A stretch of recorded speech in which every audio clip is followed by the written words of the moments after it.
سڵاوی خۆی گەورەتان لێبێ. طبعاً زیاتر لە 2 مانگە دەرگای پەرلەمانی کوردستان داخراوە، لە سێوە داخراوە.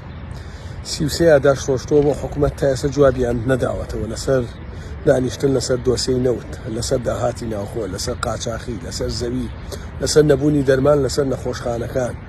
گەورەترین قەیرانم هاوینە ڕوبەڕووە بێتەوە قەیرانی ئاوێ. دەیان بابەتی تر پەرلەمان داخراوە، ینی داخستنی پەرلەمان لەم کاتا بێباکیە بە ژیانی خەڵک. نرخی نەوت گەشتە $113، جوڵەی بازرگانی لە باڵاترین ئاستیایەتی، بەڵام خەڵکێکەوە هێشتا موچەی مانگی سێوەن نەگرت. بەداخەوە هەرچەندە ئەوەی منە بینمەیانەوە وا بکەن، پەرلەمان کاران نەکەن، ئیشی پێ نەکەن تا دەوروبەری مانگ 11 دانیشتنێ بکەن، تەمەنی درێژکەن. وەکو وایە کە طبعاً تەمەنی پەرلەمان درێژەکەنەوە، واتە درێژکردنەوەی پەرلەمان، درێژکردنەوەی حکوومەت، درێژکردنەوەی سەرۆکایەتی هەرێم. وەکو ئەوەی ئەم پەرلەمان و حکوومەت و سەرۆکایەتی هەرێمە دەستکەوتێکی زۆر گەورەیان هەبوو بێ بۆ ئەم میلەتەوە پێویست بێت تەمەنیان درێژکرێتەوە.